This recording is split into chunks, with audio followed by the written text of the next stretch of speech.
All right. Good evening, everybody. I hope you're doing great. And we're here for our final study in Nehemiah. And we'll give everybody a few more minutes to jump on. But this has been a great study for me to be reminded of all the lessons in this great, maybe overlooked book. So, hope you're doing great. As far as your day to day, and maybe you've taken a nap, maybe you've done some Bible reading, maybe you have caught some other online services or still had some family, maybe you're getting ready. Some of our teacher and school folks getting ready to go back for in-service tomorrow, and I'm sure everybody's hanging on to the Christmas holidays just a little bit. I hope everybody is healthy and is just doing great. So let me see if I can pop the chat button up here. Look, it looks like I've got a few folks here. Terry Hutchins Richardson is saying hi to Shirley, and Shirley is here for Bible study. That's fantastic. Donna Bacon is here, and Brenda Malone. Glad you guys, you and Larry, are here, and we're getting ready for our final study, and we will be in Nehemiah 13.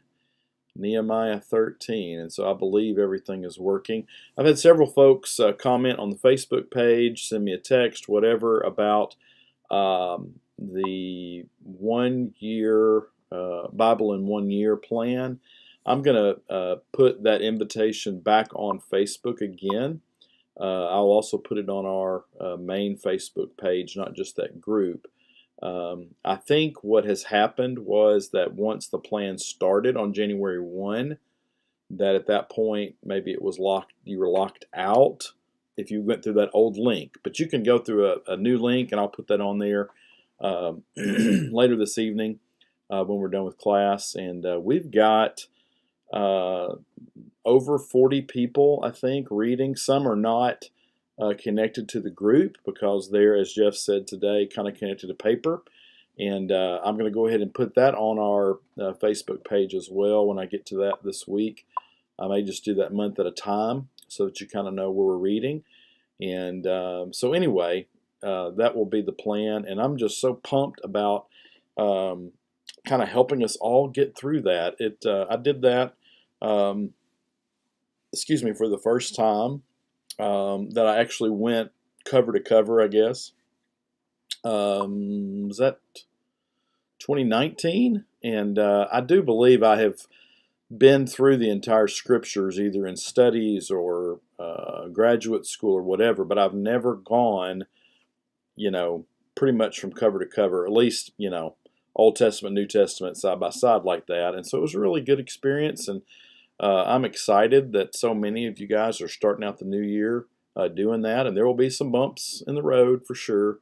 We'll just hang with it. And anyway, Rodney and Sandy are here, and Roy and Billy Nance are here, and Cynthia Hatcher is here, and the Guthries, and Shirley Hurst, and the Browns.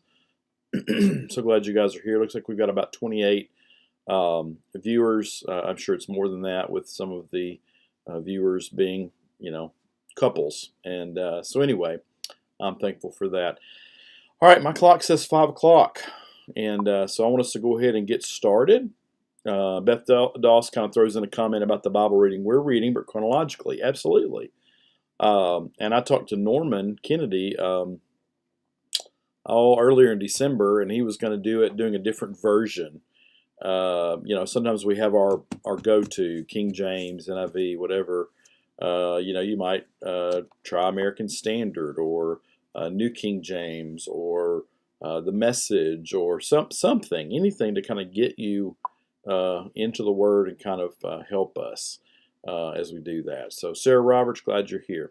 Let's go ahead and pray, and we'll begin in Nehemiah 13 for our final Bible study night for this book. Father, thank you for the day. Thank you for the providential care of our lives, the very hairs of our head, are numbered. The days of our lives are known to you from beginning to end. And Father, may we devote this next half hour or so studying your word, learning from this man that you called to do work in your kingdom, particularly to build a wall and build the hearts of men and women in ancient Jerusalem. And Father, I just pray that you will bless our time together tonight as we wrap this up, and hopefully there have been some things that we have learned from this overlooked story in your scriptures. And it's through Jesus we pray. Amen. So I just want to challenge you as we're concluding this Bible study tonight. If there is anything, any particular lesson or point or something you've learned from Nehemiah.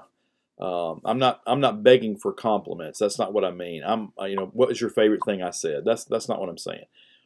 What's your favorite thing from this story, this Bible study that you have gained, that you feel like is applicable for you or for us as the church or Christians or God followers, whatever it is? Can you share that at some point during the chat? And it may come to you, at some other point. But I'm always interested in what stands out once we've completed a book study. What is it that stands out that kind of resonates with you? And it could be a particular aspect, but it could also be a moment in the story. It could be a principle, etc. So you just share. Whenever you think of it, just throw it in there in the chat box. That would be great, and I'll share them at the end.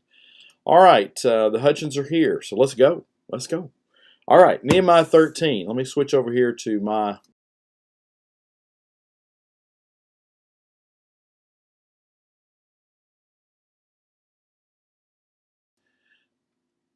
All right, I feel like I lost you, and now I'm back, I hope. We have hit this point of our study where last week we talked about celebration, and we talked about the ways that the Jerusalemites, if you will, they celebrated what God had done, and they just gave Him all the glory and the praise, and really the point again on that was that that's something we need to do. We need to celebrate what God has done whenever we acknowledge that or realize that. And the Christian walk, the faith walk that we're in, is not a dour, negative, mournful journey. There is a time and a place for that.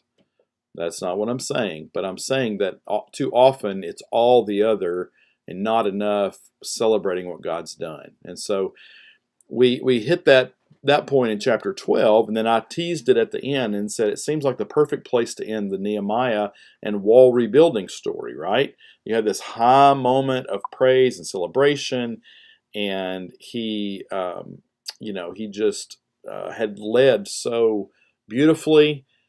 But I teased there's a surprise ending in chapter 13, and this is one of the things I like about the scriptures, or I admire about the scriptures. I also think it's one of the proofs, if you will, that scripture does not always include just this fairy tale, mopped up, cleaned up, polished, shiny image. It presents the yuck too, the dirty, grungy, messy, real stuff. And here's this situation in Nehemiah that we're about to encounter that's actually kind of anticlimactic, and it's interesting. So we'll press on.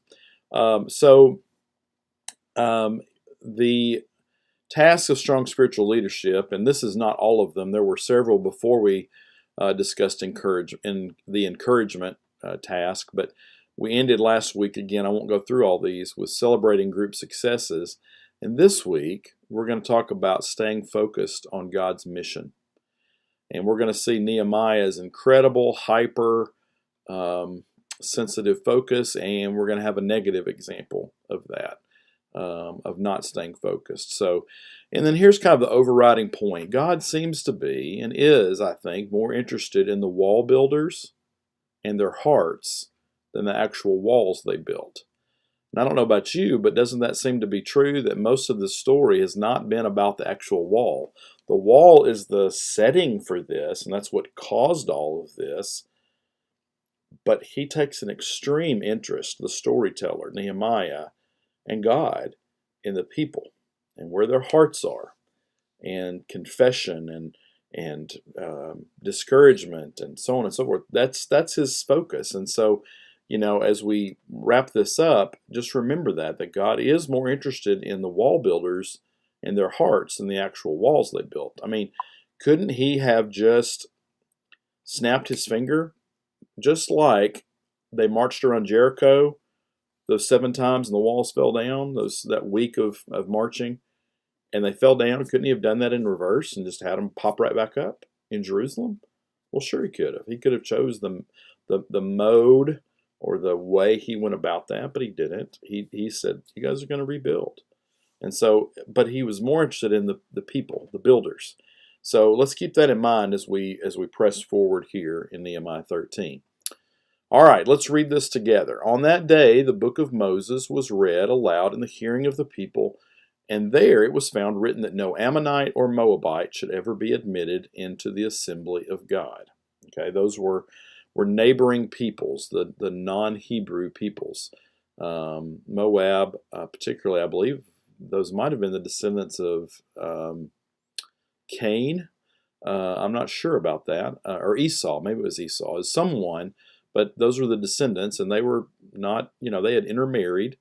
And so God said, those people are not to be admitted into the assembly. They are not of my people, because they had not met the Israelites with food and water, but had hired Balaam to call a curse down on them. So he goes ahead and quotes the reason here, that the Israelites had not been helped by these people. Okay, so they were kind of cut out. And they had even hired Balaam to call a curse down on them. But he puts here as an aside, our God, however, turned the curse into a blessing. He does that so much, doesn't he? He does that so much. Something that's intended as a curse into a blessing. You think about the story of Joseph, maybe, and others that come to mind. But when the people heard this law, they excluded from Israel all who were of foreign descent. Before this, okay, Eliashib, we're going to come back to that name there. Eliashib the priest had been put in charge of the storerooms of the house of our God, and he was closely associated with Tobiah. Now, you remember who Tobiah is? Okay, we're going to come back to that as well. But Eliashib the priest was in charge of the storerooms. He was closely associated with Tobiah. And he had provided him with a large room formerly used to store the grain offerings and incense and temple articles, and also the tithes of grain, new wine, olive oil prescribed for the Levites, musicians, gatekeepers, as well as the contributions for the priests. Remember all that they had agreed to and had sealed, that they were going to resume those gifts, and they were going to resume making those, not neglecting the house of God. So they had these storerooms in the temple, and Eliashib had been in charge of that, but he was also connected to Tobiah. Okay, and Tobiah he was not a good person in this story. So let's go back and resume that. But while all this was going on, Nehemiah says, I was not in Jerusalem. For in the 32nd year of Artaxerxes, king of Babylon, I had returned to the king. Sometime later, I asked his permission and came back to Jerusalem. Here I learned about the evil thing Eliashib had done in providing Tobiah a room in the courts of the house of God. Let's keep reading. I was greatly displeased and threw all of Tobiah's household goods out of the room. So basically, Tobiah got an eviction notice. Okay, and I want you to notice what Nehemiah said. Let's back up one verse here. Go ahead and do it now. Let's see. All this was going on. This was verse 6. is in the 32nd year of Artaxerxes, king of Babylon. Okay, so in the 32nd year of Artaxerxes. Now, how can we figure out what's going on here? Yeah, I think we can. Go back to the early part of Nehemiah. Let's see when he first took on this project and was appointed a governor. Okay, so look here in Nehemiah 1, verse 1. The words of Nehemiah, in the month of Kislev, in the 20th year, while I was in the citadel of Susa, is when his brother came to him. Okay, so 20th year versus 32nd. Okay, can you do the math? That's 12 years. So 12 years later, Nehemiah has gone back to Artaxerxes, and some things are going on in Jerusalem that are are not good, right? And he comes back and he throws Tobiah's household goods out of the room. He gives orders to purify the rooms, and I put back into them the equipment of the house of God with the grain offerings and the incense. I also learned that the portions assigned to the Levites had not been given to them, and that all the Levites and musicians responsible for the service had gone back to their own fields. Okay, what's going on here? And they had this high moment of praise and celebration and this confession and this mourning and sackcloth and this strong desire to obey the word of God as they've rediscovered it. And then over time, Nehemiah goes back to Artaxerxes. Things kind of start creeping back. Do you remember the point we're trying to make with this section? Was staying focused on the mission of God. Well, they're having a hard time doing that. And so let's keep looking. The musicians had even decided, okay, we're not getting food here. We got to eat, right? We got to eat. So we're just going to go back to our own homes. We're no longer going to be able to devote ourselves to the music and the worship of the temple. So I rebuked, says Nehemiah, the officials and asked them, why is the house of God neglected? Remember, that was the thing that he was taking their own words against them. They had said, we have neglected the house of God. Nehemiah comes back and says, why is the house of God being neglected? And let's see what they answer. Then I called them together and I stationed them at all their posts. So here we go again. All Judah brought the tithes of grain, new wine, and olive oil into the storerooms. I put Shelemiah the priest, Zadok the scribe, and a Levite named Pedaiah in charge of the storerooms. So it seems like Elisha's getting the boot. And he made Hanan their assistant because they were considered trustworthy. They were made responsible for distributing the supplies to their fellow Levites. Remember me for this, my God, and do not blot out what I've so faithfully done for the house of my God and its services. In those days, all right, let's anybody want to kind of take a shot at guessing what's going to be happening here going forward? We've had some temple abuses, you might say, where they've not done what they said they would do. They've not brought their gifts. They've lost their focus. They've come off of mission. Let's see what happens. I bet you can guess. In those days, I saw people in Judah treading wine presses. That's not a big deal. Oh, on the Sabbath, and bringing in grain and loading it on donkeys, together with wine, grapes, figs, and all the other kinds of loads. And they were bringing all this into Jerusalem. When? On the Sabbath. Therefore, I warned them against selling food on that day. Don't you remember that was one of the things that they had, again, agreed to and signed and sealed and put all their names on it? We're going to do this. This is our heart. We're going to go back and we're going to obey God's word. Well, they've now started going back to what was their normal with the Sabbath. Not God's normal, but their normal, where it's just another day. And so here is the people from Tyre who lived in Jerusalem. So these were foreigners. Tyre would have been on the ocean, but they were living there. They were bringing in fish, all kinds of merchandise, selling them in Jerusalem. When? On the Sabbath. But people were buying it, right? This was to the people of Judah. And so I rebuked the nobles of Judah and said to them, what is this wicked thing you're doing, desecrating the Sabbath day?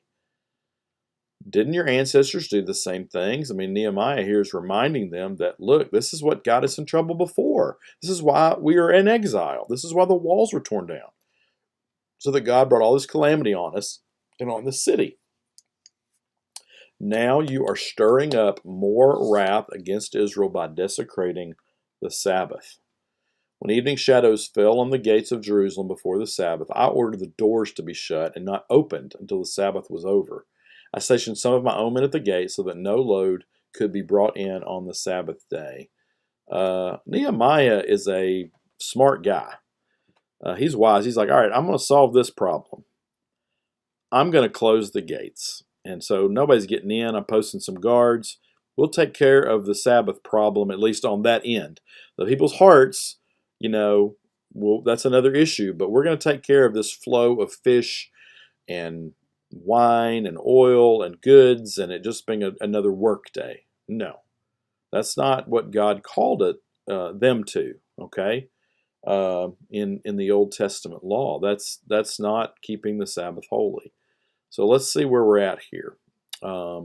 Once or twice, I like this, and he even reports once or twice the merchants and sellers of all kinds of goods spent the night outside of Jerusalem. I mean, imagine that. You've packed up all your stuff, and you're like, yes, this is a Sabbath. This is going to be a good sale day, blah, blah, blah. And you come in there, and the door's locked, and you can't get in. And so it's like, well, I'm not taking all this back home just to come. I mean, I'm spending the night here with my stuff. And that's just the way it was. And so let's see where we're at here. So I warned them, and I said, why do you spend the night by the wall? If you do this again, I will arrest you. And from that time on, they no longer came on the Sabbath. So it seems like Nehemiah solved that particular problem to some extent. He says, then I commanded the Levites to purify themselves, go and guard the gates, in order to keep the Sabbath day holy. Remember me for this also, my God. Show mercy to me according to your great love.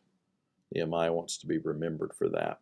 Moreover, in those days I saw, wait a minute, isn't this another thing that they swore and promised and on oath that they wouldn't do? Moreover, in those days I saw men of Judah who had married women from Ashdod, Ammon, and Moab. And those were the Ammonites and Moabites that had been excluded from temple worship. Half of their children spoke the language of Ashdod or the language of one of the other peoples and didn't know how to speak the language of Judah. So they've got kids, could be 12 years old. I mean, the minute Nehemiah leaves, maybe this is happening. And so you've got kids that are not speaking Hebrew.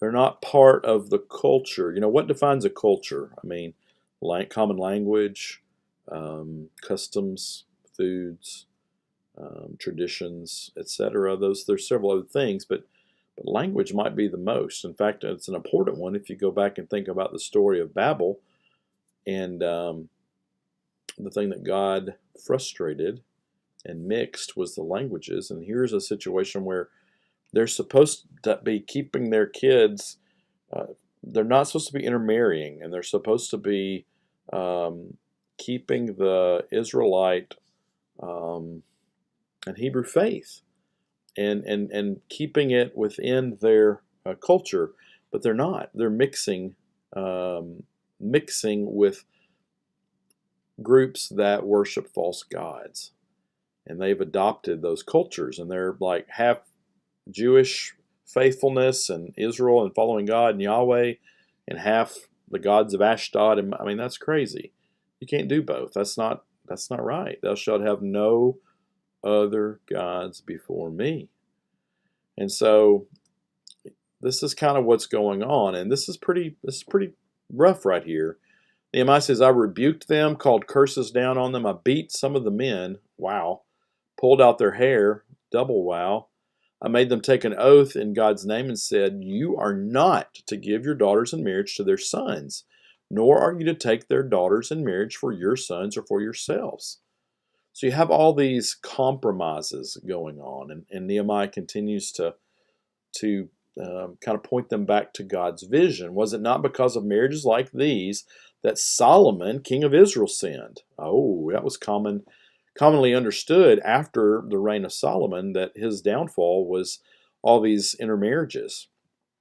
Among the many nations, there was no king like him. He was loved by his God. God made him king over all Israel, but even he was led into sin by foreign women. He had all these political arrangements. We often chuckle at the romantic foolishness of this, but it was really more about allegiances and political arrangements. And that the situation is with Solomon, and that's how difficult it was, and ultimately it led to the unfaithfulness of the people and unfaithfulness of Solomon. And so you've kind of got this whole situation going on here. Let's go back to this. Must we hear now that you too are doing all this terrible wickedness and are being unfaithful to our God by marrying foreign women? And again, it's about keeping the Israelite culture and religion, Judaism, if you will, keeping their oath and promise to God by not being drawn away by foreign gods. And when you start to compromise, that's kind of the worry here. Okay, so here we go. A little more. There's a little more here. I'm going to look and see on my. Yeah, we're getting near the end here. One of the sons of Joiada, what a name, I think. Joiada, maybe? Son of Eliashib, there's that name again. The high priest was son-in-law to Sanballat the Horonite. Whoa, whoa, whoa, whoa, whoa, whoa, whoa. So Eliashib has a son-in-law to Sanballat? His son? Wait a minute. So his son married Sanballat's daughter? Now, Eliashib was living in the temple and supposed to be doing things. We'll come back to that. And okay, we've already talked about Tobiah getting a room in the temple. Now we get Sanballat, who gets to marry. Okay. So Nehemiah says, and I drove him away from me. Remember them, my God, because they defiled the priestly office and the covenant of the priesthood and of the Levites. So I purified the priests and the Levites of everything foreign, assigned them duties, each to his own task. He's getting them back on track, on mission. And then he says, did I jump one there? No.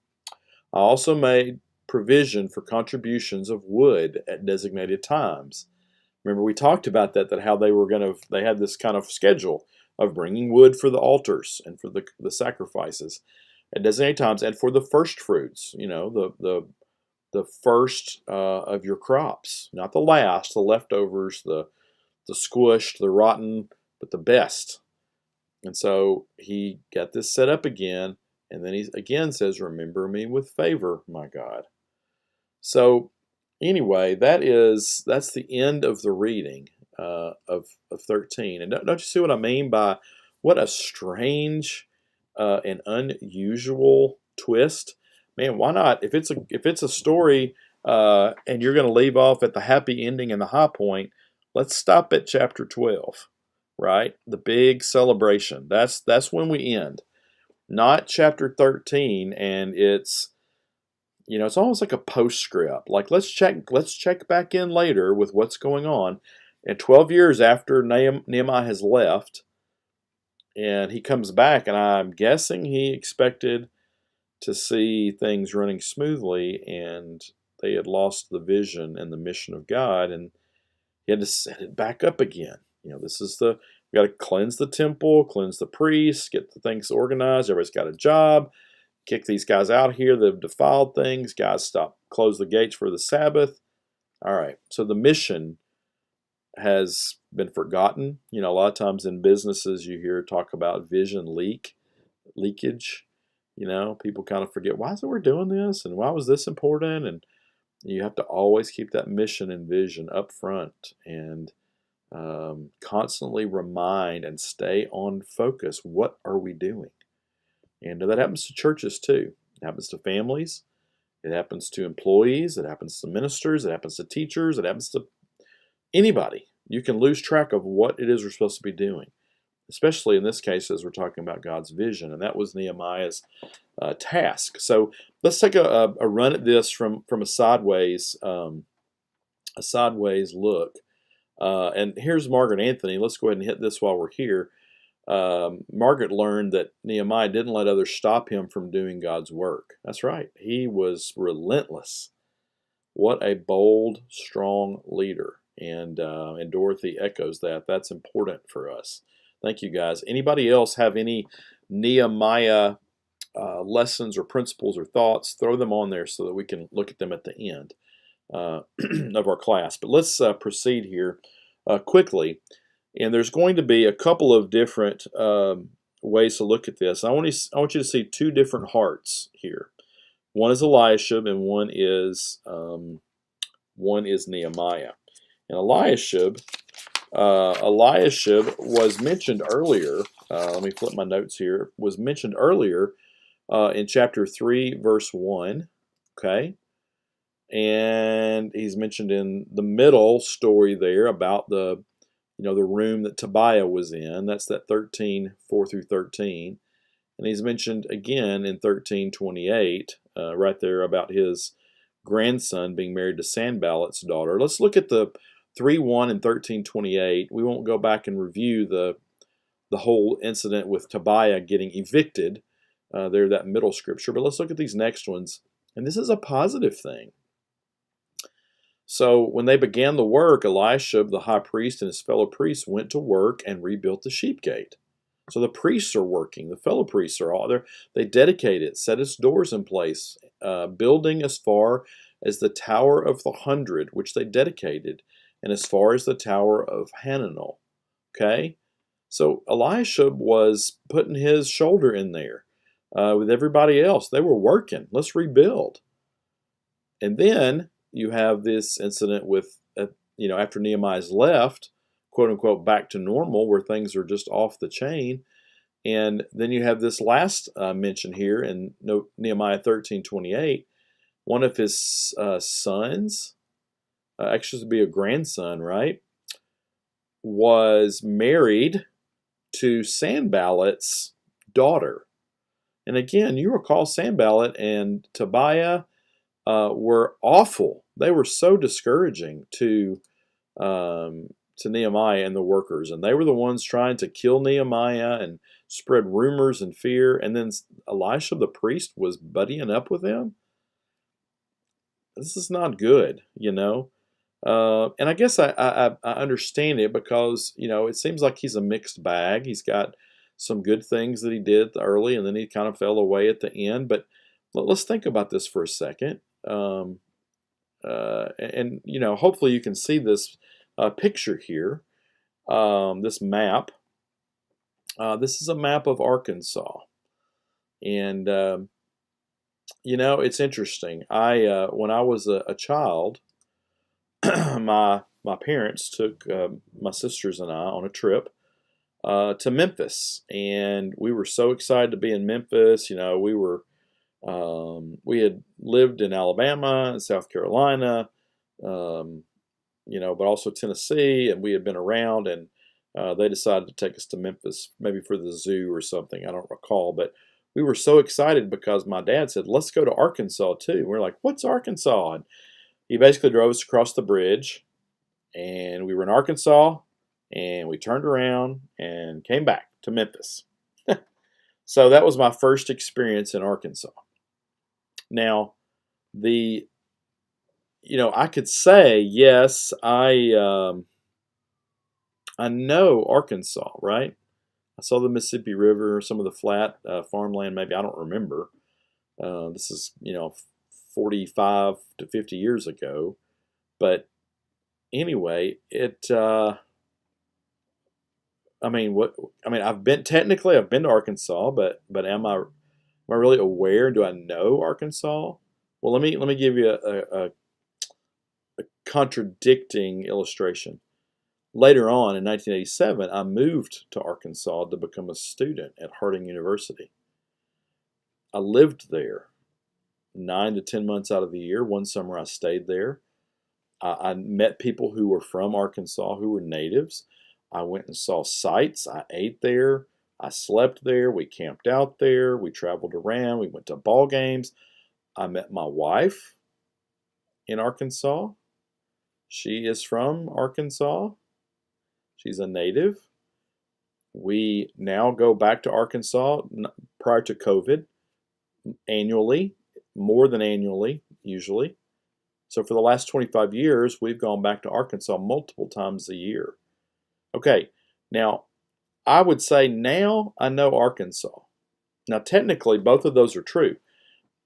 I went to Arkansas as a child, went across the bridge, stayed there for a hot minute, came back, versus a long-term kind of connection there through family.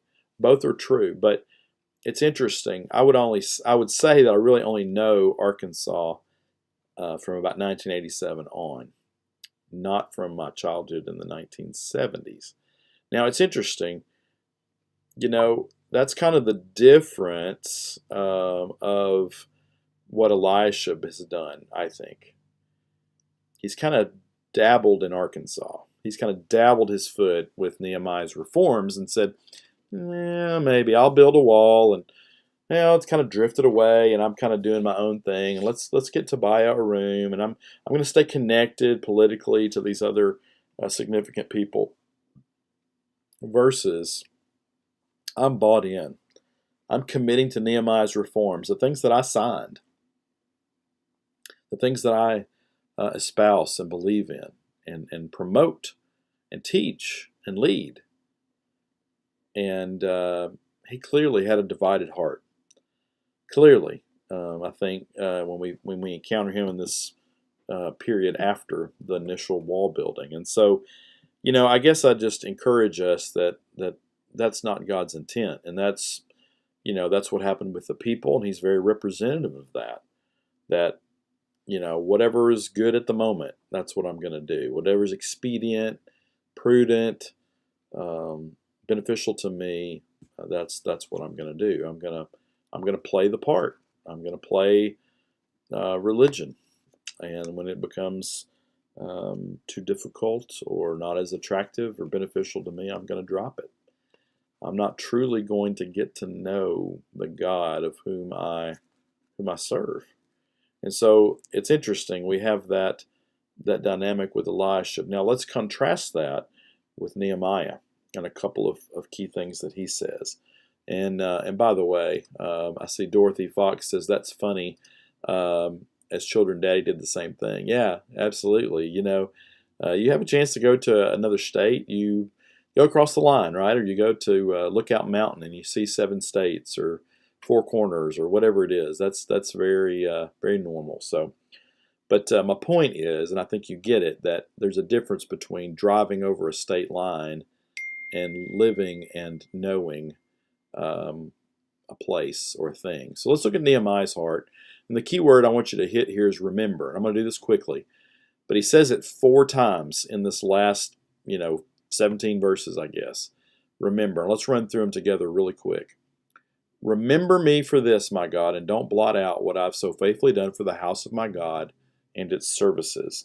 And if you recall, I believe he says this after he gets things set up and kicks Tobiah out. He's getting them focused back on the house of God and tending to that. And then he says, I commanded the Levites to purify themselves, go guard the gates, in order to keep the Sabbath day holy. Remember me for this also, my God. Show mercy to me, according to your great love. So he's saying, God, please remember what I've done about the Sabbath. Remember what I did to focus on the house of God. Remember what I did for the Sabbath. Remember them, my God, because they defiled the priestly office and the covenant of the priesthood and of the Levites. And he is, particularly in verse 29, he is focusing on the fact, in this case, that Eliashib's grandson had married Sanballat's grandson. In fact, the priestly lineage Not only the people of Jerusalem, but the priestly lineage had been defiled. And so he's pointing that out. Remember me, God, what I'm trying to do for you, what you desire. And then the last reference to that word, I also made provision for contributions of wood at designated times and for the first fruits. Remember me with favor, my God. And that's the way the book of Nehemiah ends, with remember. Remember. And it's interesting. I'll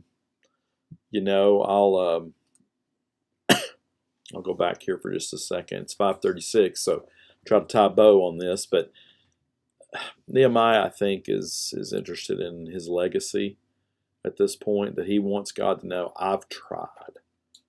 I have tried with these people. I've tried to honor you. Please remember what I've done. I mean, ultimately, the success of the people is on them. But Nehemiah has tried his hardest to lead and to lift them up out of the situation they were in and repoint them and refocus them on the mission of God.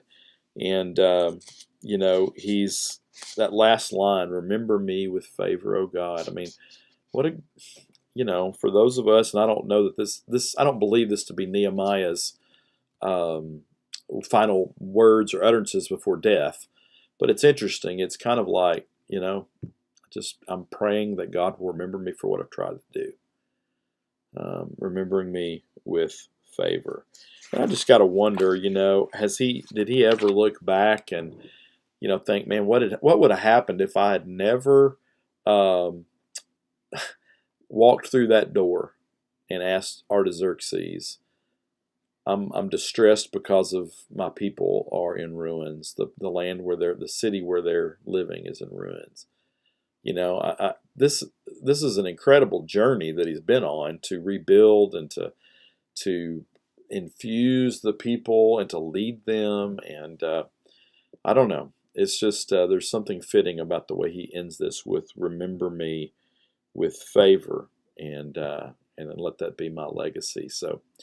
Well, we come to the end of Nehemiah, and again, it's kind of a rough ending in some ways, but also the reality is we can't change other people.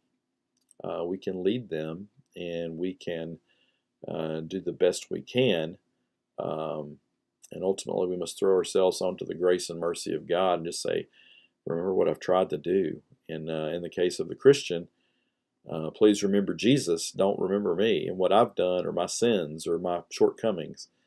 And so, anyway, I find this such a beautiful, strange, unnerving maybe, but a beautiful ending to this story where Nehemiah's final words are just remember me with favor for what I've tried to do.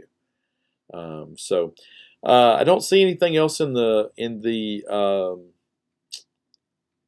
chat box here. It could be that you guys are waiting, or you're simultaneously watching the Titans score and this, or you're just listening. I know I have a hard time multitasking sometimes, so but let's see if anybody's got anything. Now's the time to go ahead and throw that out there in this last minute or so, and we'll wrap this up. Dorothy says, "When we do things because of our love for God, He recognizes this." I agree.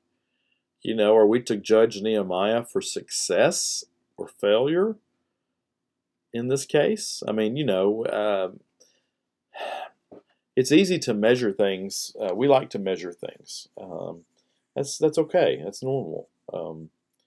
We count. We take attendance. We measure financial vitality. We just all kinds of things in churches and families and businesses and organizations in life. But ultimately, would you say Nehemiah was a success or a failure? He rebuilt the wall with God's help. We're not denying all that, but he completed that mission, and the people were still stubborn. They were stiff-necked, just like their forefathers. So did he fail? I say no, but I think that they're all to be judged on their own. The prophets, in many ways, this is a prophetic type book in a way. It's just after they come back from exile. So anyway, lots to think about there in this great book, and I pray that it has been a blessing for you. I pray that it has been an encouragement to you. My current plan is to, unless Jeff and I talk this week, we may come up with something different. But as people are reading the Bible in one year together, as a way to maintain some continuity and some encouragement on that, I think we're going to use the 5 o'clock. I'm going to use the 5 o'clock Bible class time on Sunday nights, at least beginning next week for a period of time to focus on the week's readings. And so, actually, next week we will probably be in what? Let's see, 4, 5, 6, 7, 8, 9. Is that next Sunday, the 9th or the 10th? Probably the 10th. So we will focus on the first 10 readings. And then the next week we'll focus on the next 7, and we'll kind of break it up. But so we'll continue to do that. You do not have to be reading to to participate in class, of course. It'll be somewhat of a review, somewhat of a question and answer, and those kind of things. So that's my plan for next Sunday night, January the 10th, is to do that. So anyway, I will let you go. Blessings on you. I hope you have enjoyed this as much as I have, and I encourage you to read whatever it is, whether you participate in the reading plan or not. We'll be doing Genesis and Matthew and some of the early Psalms. So anyway, I hope that you all are doing well, and will continue to do well and stay healthy, and we will talk to you soon. Bye.